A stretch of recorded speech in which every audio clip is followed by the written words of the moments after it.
La voz de los protagonistas. Contacto telefónico.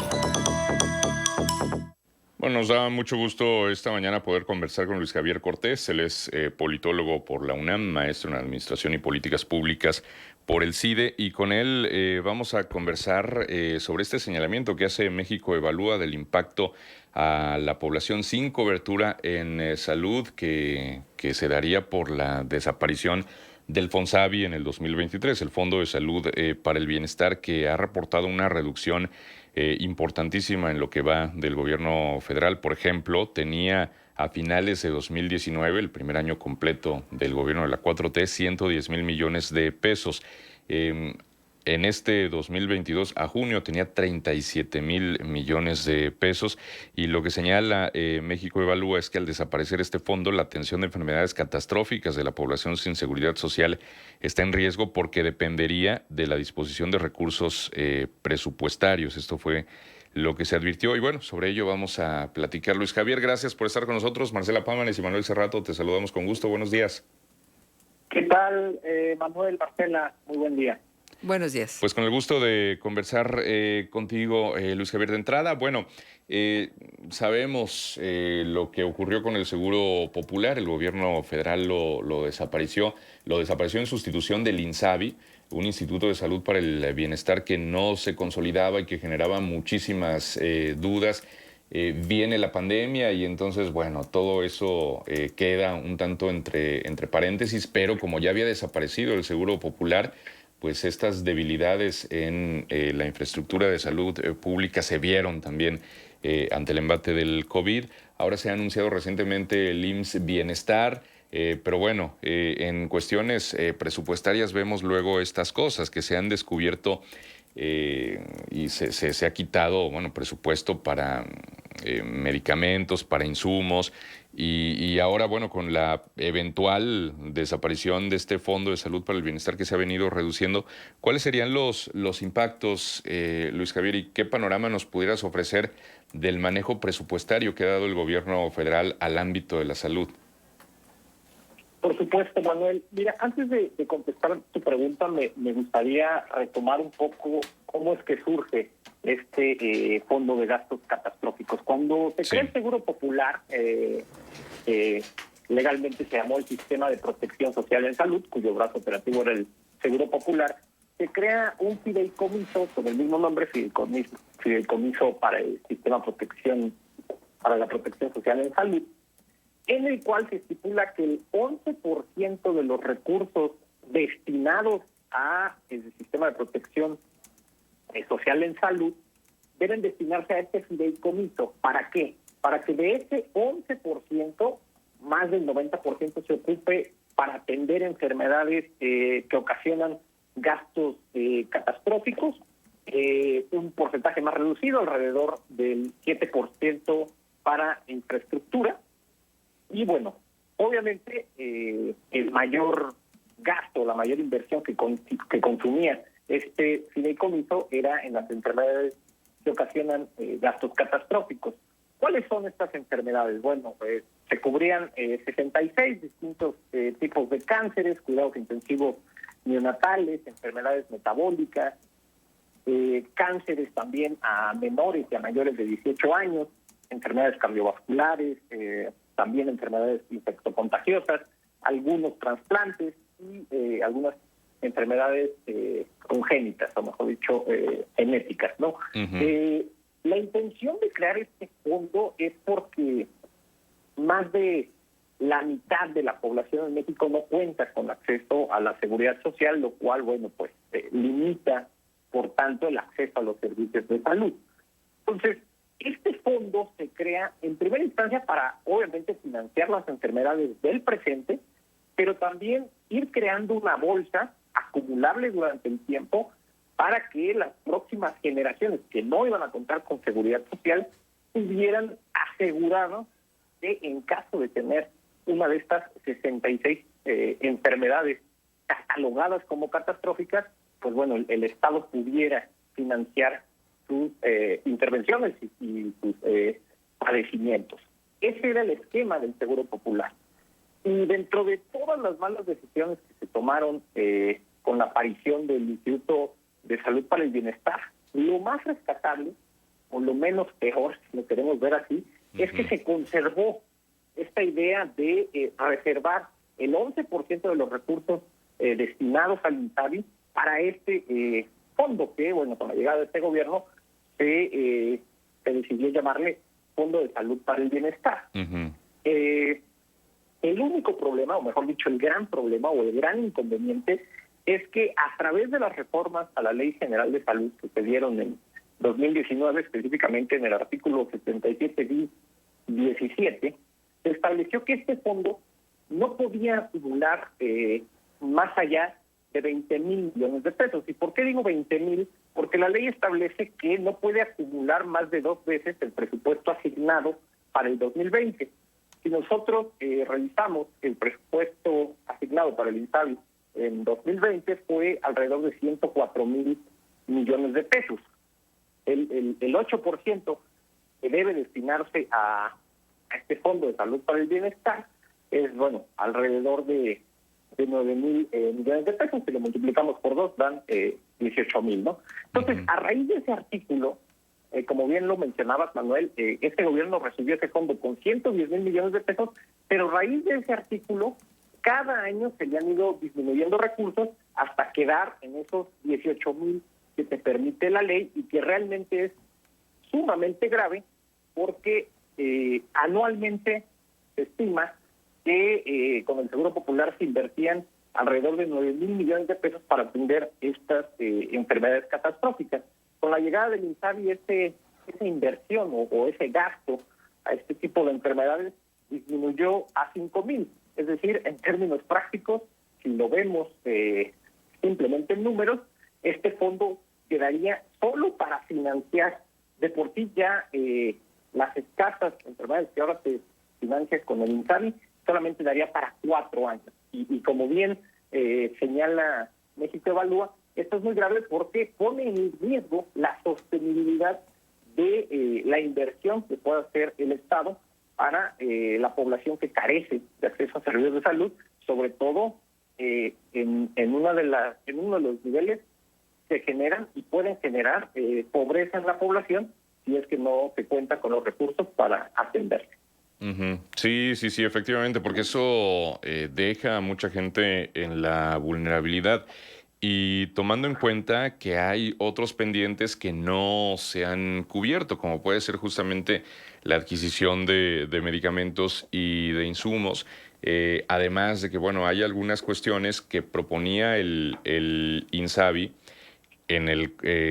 con las cuales los gobiernos estatales, por ejemplo, no todos estaban de acuerdo, porque adherirse implicaba pues ceder básicamente la infraestructura del subsistema estatal de salud pública, pero seguirse haciendo cargo, por ejemplo, del mantenimiento de clínicas, hospitales y demás, algo que inconformó a muchos gobernadores que no firmaban la adhesión.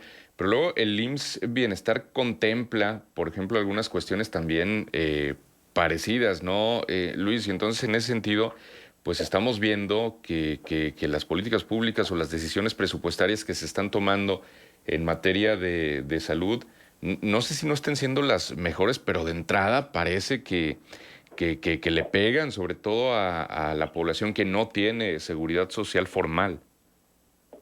Exactamente, Manuel. Y es lo más grave, digo, lo platicamos en la ocasión pasada que tuvimos la oportunidad de conversar. El IMSS Bienestar básicamente repite los mismos errores que el INSABI, pero ahora bajo la rectoría de un instituto que sí es instituto, no es como el INSABI, sino que es un instituto que lleva más de 70 años ofreciendo servicios de salud a la población, con metodologías claras, con procesos pues estipulados. Sin embargo, es muchísimo más grave todavía lo que sucede con el presupuesto del IMSS Bienestar. En próximos días se discutirá la ley de ingresos en la Cámara de Diputados, y es increíble cómo el presupuesto para el IMSS Bienestar está asignado vía 4 transitorios dentro de la ley de ingresos, en la cual se estipula, bueno, que el INSABI podrá transferir el 100% de los recursos que se le asignen año con año al IMSS Bienestar, cosa que es un poco paradójica, e incluso ahí también tendríamos que poner los ojos, porque al mencionar que el INSABI puede transferir el 100% de esos recursos, quedan volando lo que se estipula en la Ley General de Salud, de que el 11% debe ir a este fondo, del cual estábamos hablando, que está pues prácticamente a punto de desaparecer, o si bien no quedar en ceros, pues sí tener insuficiencia para los próximos años. Desgraciadamente no hay una estrategia clara de salud hasta el momento, sobre todo para la población sin seguridad social. Se decidió terminar el Seguro Popular, una política con muchísimos errores, múltiplemente evaluada durante su implementación, y existían áreas de oportunidad muy claras en las cuales podía mejorarse sin duda la atención para la población sin seguridad social, pero justo la atención en el tercer nivel, es decir, en estas 66 intervenciones que cubría el Seguro Popular, pues tenía una especie de operatividad ya muy clara, muy marcada, reglas de operación en las cuales se podían distribuir los recursos de una manera que se podían trazar el ejercicio de los mismos, y ahora tanto con el INSABI como ahora con el IMSS Bienestar, dado que el dinero pasa por muchas manos, es más complicada la fiscalización, además de que bueno, no existen reglas de operación claras en las cuales se estipulen cómo se puede ejercer, entonces pues ya pocos recursos, ¿no? Ahora, Luis, se ha utilizado mucho el tema como argumento en contra del gobierno de la situación de los niños con cáncer, y que los papás de estos menores pues han hecho protestas justamente para buscar que se les dote del medicamento necesario, de que puedan acceder a los tratamientos. Incluso en estas filtraciones de la Sedena aparecían enlistados pues una serie de grupos opositores que podrían representar en algún momento determinado algún riesgo, y mencionaban tanto colectivos feministas como padres de niños con cáncer. Digo, algo que pues obviamente alimenta pues esta frustración y este encono y este señalamiento a lo que no se hace bien por parte del gobierno. Esa situación concretamente del acceso a los tratamientos oncológicos, de la situación de los niños, ¿ha mejorado por lo menos algo, o siguen las cosas igual, o ha empeorado el asunto? ¿Cómo está ahí el panorama? Pues mira, desgraciadamente uno de los máximos cuestionamientos que también se le hacen al INSABI es su falta de transparencia. De acuerdo a los al último informe que fue publicado en julio de este año, que hace un recuento de lo que se hizo durante el año pasado, 2021, es realmente dramático cómo la atención al cáncer infantil ha bajado. Para poderte simplemente en cifras y no meternos en subjetividades, el promedio de casos financiados por el Seguro Popular de 2004 a 2019 en torno a cáncer infantil era de 1.721 por año. Y en 2 años de operación del INSABI, es decir, 2020 y 2021, se han financiado solamente 368. Eso te habla de una caída de prácticamente 80% menos de financiamiento para este tipo de cánceres. Caray. Que obviamente son los que han generado muchísimo mayor ruido y mayor movilización social, pero uno puede observar cáncer de mama, cáncer cervicouterino, incluso cuidados intensivos neonatales, tumor testicular, por ejemplo, o de próstata. Todos estos han disminuido notablemente su atención. ¿A qué se debe esto? Bueno, digamos que se juntaron dos problemas, digámoslo así, ¿no? Uno es la destrucción del sistema de compra, de abasto y de distribución de medicamentos, que la absorbe la unidad, la Oficialía Mayor de la Secretaría de Hacienda, cosa que no se hacía en administraciones anteriores. En administraciones anteriores era un proceso muchísimo más largo, en el cual desde un año antes se sentaban más de 500 expertos, representantes de distintos hospitales e institutos nacionales para ir, digamos, palomeando los medicamentos que se requerirían para el próximo año. Y la compra consolidada la realizaba el Instituto Mexicano del Seguro Social. ¿Por qué la compra consolidada es atractiva? Bueno, porque se pueden reducir precios. En lugar de que cada hospital vaya y compre sus medicamentos con urgencia, con premura, sin planificación, que es prácticamente lo que sucede hoy en día, si tú planeas, puedes conseguir incluso un mejor precio y distribuir así los medicamentos. Digamos que ese es el primer problema, ¿no?, que se juntó. Y el segundo, bueno, es esta disminución, que ya lo comentábamos, Manuel, referente a la inversión que se hace para atender este tipo de enfermedades, y terriblemente el fondo que se creó para atenderlas está a punto de desaparecer o quedar con escasos recursos para el futuro. Sí, entonces te saludo con muchísimo gusto y con la suerte de tenerte en los micrófonos de Contextos para poder conversar del tema. Entonces, quiere decir que ya prácticamente se agotaron los recursos del fondo y además quiero preguntar algo, porque supone que de acuerdo a la Ley de Ingresos de la Federación 2022, los recursos correspondientes a los aprovechamientos que se obtuvieran del remanente y que se concentraran en la tesorería de la Federación, se destinarían prioritariamente a la Secretaría de Hacienda para la adquisición de vacunas y los gastos de operación asociados, así como los requerimientos derivados de la atención a la enfermedad generada por el virus SARS-CoV-2, así como para el fortalecimiento de los programas y acciones en materia de salud. ¿Ocurrió? ¿Realmente este dinero se destinó a hacer estas coberturas en lo que tiene que ver con la presencia de la pandemia? Pero más allá de eso, ¿qué hay de las vacunas que fueron descartadas, desechadas, destruidas porque no se aplicaron? ¿Qué garantía tenemos que realmente este recurso se utilizó para poder contrarrestar pues toda esta situación tan difícil que vivimos? Claro que sí, Marcela, y antes de contestar tu pregunta, el gusto es mío y muchísimas gracias por invitarme de nueva cuenta. Pues mira, básicamente como les mencionaba, es muy complicado trazar exactamente en qué se utilizaron esos recursos.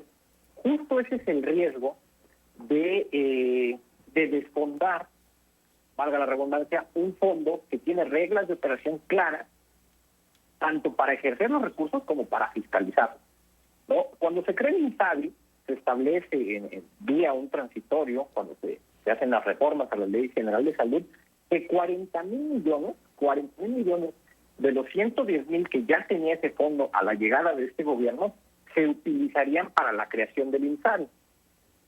Esos 40,000 millones tampoco tenemos ni datos de la auditoría, ni datos del INSABI, ni datos de la Secretaría de Salud, donde te especifiquen exactamente qué montos y en qué se ocuparon. Desde ahí ya tenemos 40,000 millones que, digamos, están en duda.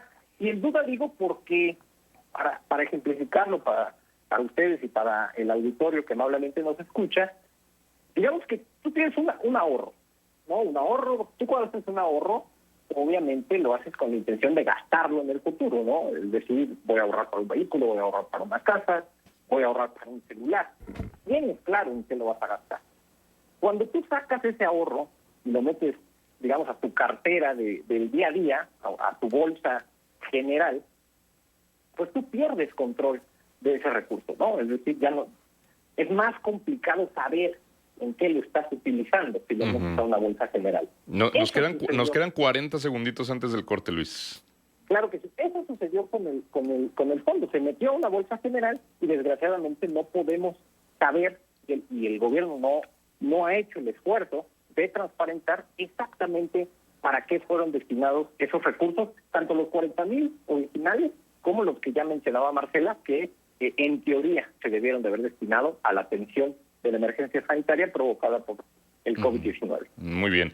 Luis Javier, pues un gusto conversar contigo. Seguimos en contacto, si nos lo permites, para seguir abordando nuevos temas. Siempre a la orden, Manuel. Marcela, muchísimas Muchas gracias por el gracias. espacio. Gracias, Hasta luego. Luis. Abrazo. Hasta luego, un abrazo. Luis Javier Cortés, politólogo por la UNAM, maestro en Administración y Políticas Públicas por el CIDE sobre este tema del Fonsavi. Vamos a la pausa, 8:28, 21 grados, regresamos enseguida. Contextos. El programa líder en la radio hablada en La Laguna.